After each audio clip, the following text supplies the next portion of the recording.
What's going on? It's your boy Lawrence Kane Jr., financial coach and host of the Money Mondays podcast. Super excited for another episode, man. And, it's been a great time, just continuing these episodes, continuing the podcast, since we've been on such a crazy year. But it's good. It's always good to be back with another episode. Man, our last week, we talked about, the difference between a financial coach and a financial advisor. We've been getting a lot of good feedbacks. I actually had some people texting me like, man, I've been meaning to ask you that. So, we'll continue to push out some of those sound bites. Definitely check that episode out if you did not listen to it or watch it already. It's again, we're breaking down the difference between the financial coach and the financial advisor, and which one do you need, right, at this point in your life, and this point of your financial journey. Then we also announced that we are doing a financial empowerment workshop virtually October 11th at 7:15 p.m.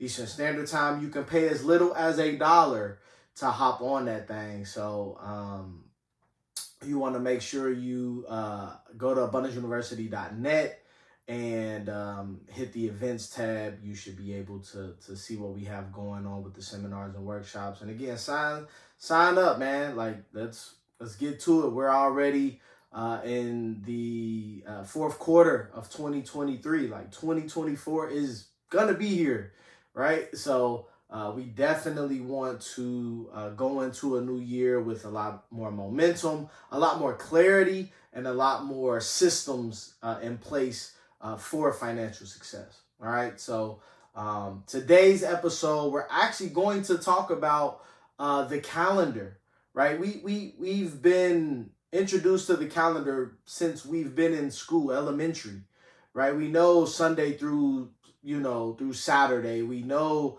the months. We know that the time that each day possesses, right? But how do we control the calendar for our financial success? So I want to kind of go through, and I've done this before on plenty of workshops, and I believe we've done something, in like one of our earlier episodes of the Money Mondays podcast, but I really wanted to get us in the right mind frame of controlling the calendar and how do we do that for our financial success. So I really want to talk about now, right? We're recording this right now at the end of September, beginning of October of 2023.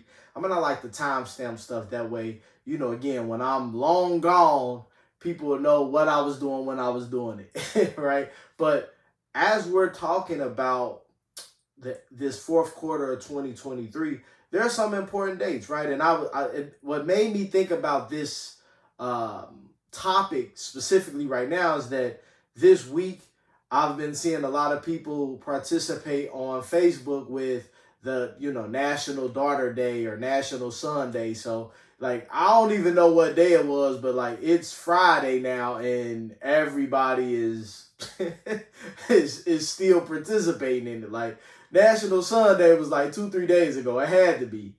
And people are still posting, like, oh, I'm a little late, but National Son Day, right? They want to participate in it, right? And those type of things, you can participate. You don't have to spend any money, right? But there are some things coming up that is going to almost cause us to spend money, right? Whether we are intentional about spending that money or unintentional, there may be some times over the next 3 months that we may spend money, right? So let's talk about October, right? In October, it's going to get colder, right? Here, if you're in the Midwest, it's definitely gonna get colder, or should be. But we're gonna have the fall weather coming, which means that some of us may have to buy new clothes, new coats, new jackets for not only ourselves, but if we have kids, if we have spouses, right? It's football season, so a lot of people are buying merch for their prospective team, their favorite team, their favorite players, right? NBA is coming up. So it's a lot of things that we may start to spend money on, whether it's tailgating, whether it's, again, new merch, whether it's, inviting friends over because you are going to host some of these games, right? I know this upcoming weekend we have the mega fight with Canelo versus Charlo, right? So they're like, and obviously this is coming out after that fight has happened, right? So I don't know who's gonna win. Don't really care, but I'm watching, right? So it's like we spend money based on the events that are happening on the calendar, right? And I haven't even got into the holidays, right? Like I'm just talking about the natural, like what we are already interested in and where we're at in the year. There's going to be some things that we might need to replace. It might be, again, we're going into winter time. So we might have some car problems, right? Like your AC don't go out in the wintertime, right? Your heat usually go out in the wintertime. So it might be some stuff that we got to replace that we got to be intentional about. And you have to be aware of these things too. Like you have to know if you have a car, chances are you're going to have car maintenance sometime over the next 3 to 6 months. Like you should be putting that into the budget. That's not, a lot of times we say we have these unexpected expenses, but it's like you have a car. It should be expected, right? Like you have a house. Certain things should be expected in owning a house. Now, obviously it may be some things that really are unexpected, like your dishwasher goes out, like nobody, plans for something like that. But like the yearly maintenance of things that are supposed to be, always, checked out and things like that, that's stuff that can happen. And we should be aware of those things ahead of time. And that's what I mean by that, right? So in October, we have, the change of the season. You have, some of us are going to participate in Halloween festivities. So that means you're going to get a costume. You're going to, outfits, whatever the case may be. You have to factor that in. November, there's going to be, people already planning for Christmas, but then you have Thanksgiving. What are we going to do? Like, what is your budget for Christmas? Like, do you have that written down? What did you spend last year? Right? Like, I challenge you, if you don't know what you spent for last Christmas and you plan on celebrating Christmas this year, see what you spent and then kind of figure out, was that more than what you really could afford at the time?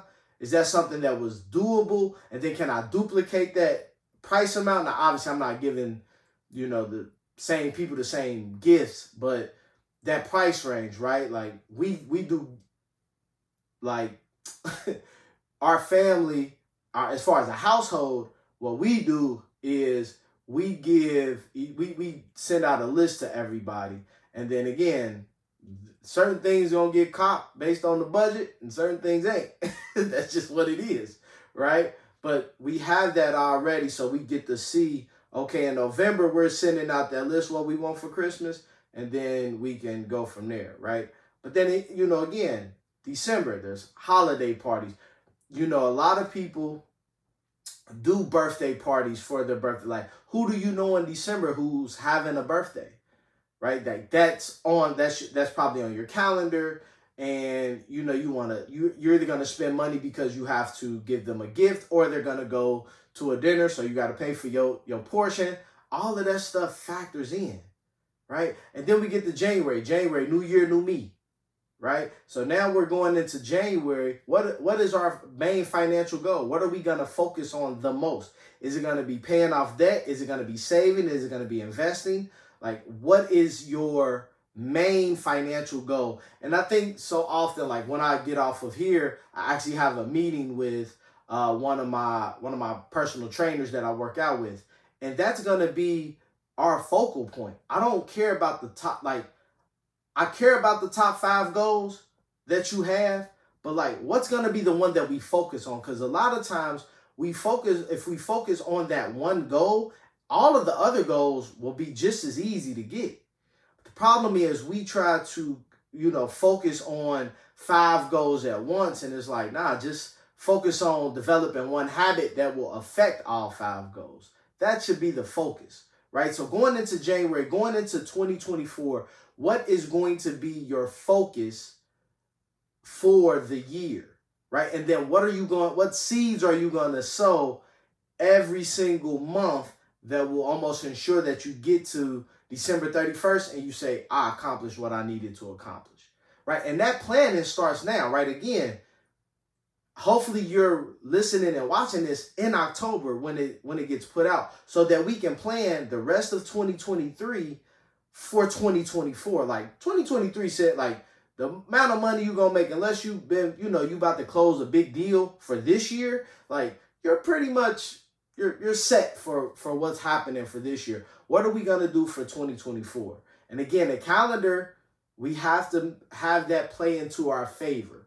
We have to control, again, we may only get paid twice a month, right?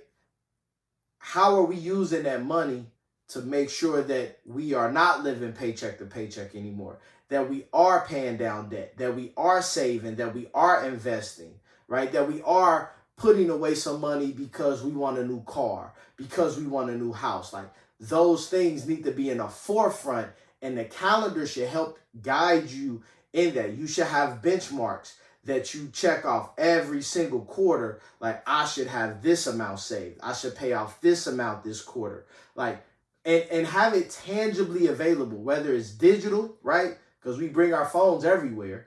So it should be digital, or it should be written down somewhere on what it is that we're going to focus on.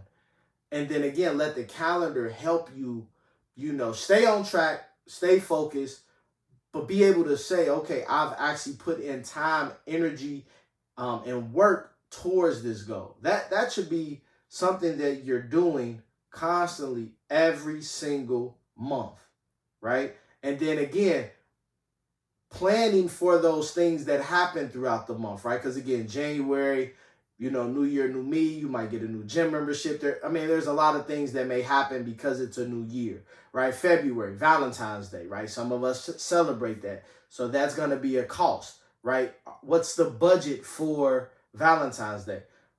For March, I recommend right now, some of us, we wear green on St. Patrick's Day, but we don't have no green right now. Buy a green shirt now, right?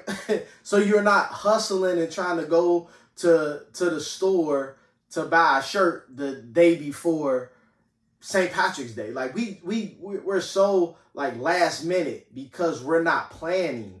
And like you don't have, I say this very, very honestly, I'm not the best planner. But my vision is, I'm so clear on my vision, it forces me to plan some things out way more than what the average person will do. And the book I'm reading, 10X is Easier Than 2X, is really talking about, that you have to be very much innovative when it comes to how you think, not necessarily how hard you're working, right? So that's just a main thing that you need to do. Again, March, we got April. What's happening in April in your life? I don't know when your birthday is, but obviously that that's something that you're going to celebrate. Again, what's April? There's really no holidays other than Easter if you celebrate it, right? What are you going to do for that? May, we got Memorial Day. And remember, all of the companies, they all have sales. Every holiday has a sale, like Memorial Day, Martin Luther King Day, Labor Day weekend sale. Like all of these months have companies focused on getting our money. So it's like, what are you going to prioritize every single month, right? With your money, with your time, with your energy, right? Again, Juneteenth, July 4th, back to school for us that got kids, right? Like, and the cycle just continues every single year. Like, again, it's October. There's certain things that you do in October every single October. There's certain things you do in December every single December. And you have to be mindful of that and plan ahead, right? There's a lot of people that get second jobs for the holidays. And it's like, why you ain't just get, I don't like being out in the cold like that. Now, I love the cold, but having to be out in the cold, that's just not something I like. So I'm not trying to spend all my, free time now being out in the cold trying to get more money just for December 25th. I'm cool. I'm going to set my budget. You're going to get what you get. And that's it. Like, that's how you got to go about it. And you have to have these standards with your calendar. Also putting down, when are you looking at your finances? How often? Again, I'll talk about financial meetings. And again, if you have a spouse, y'all should be doing that together. If you're single, then it should be easier for you to sit down with your finances because you ain't got no other responsibility. I mean, obviously, if you have kids, that's a different story. But like, you don't have to try to coordinate that, right? It's you. You're the CEO of the house, right? Because you're single with kids. Sit down and, carve out. Every time you get paid, you should sit down and have a financial meeting and talk about, what am I going to do with this money that I just got that's going to last me not only to next payday, but it's going to help me get to my goals. Every single time you get paid, sit down, write out what bills are going to be paid with this money that I currently have, what portion of this money is going to go towards saving, because you should be saving something every single time you touch money. And then what is going to be some funds that go towards my goals. Everything else is cool. I mean, you're going to spend money on certain things, whether you eat out or whether you like shoes, all of that stuff. We know that. But like, be intentional with the things that is going to make you fulfilled with your finances. That's what I want us to focus on. So I challenge you as we end this episode, and again, I wanted this to be as quick as possible. Look at the remainder of this year and dedicate time and energy towards planning for 2024. The more you have clarity on what you're after and how you're going to get it, the easier it becomes and the more fun you can have with it. Because finances shouldn't be stressful, but we make it stressful because we don't plan, we don't stick to our disciplines. We're last minute. Like, there are a lot of things that stress us out. Are things that we control. So it's like, from our financial standpoint, you're in control and you have to own that and get to it. Now, if you need a financial coach that can help you with that, obviously I can help you. You can go to abundanceuniversity.net and sign up for a coaching session and I can help you. But a lot of times when I sit down with people, they make enough money for their bills, but yet they just don't make time for their finances. That's it. So I want you to go into this next week, this next month, this next year, focused on your financial success. All right. So I thank you all for tuning in. Again, if you have any questions regarding your finances, feel free to reach out to me. Obviously, all my socials are at Lawrence Kane Jr. You can go to abundanceuniversity.net and hit me up. But at the end of the day, guys, let's get to these financial goals.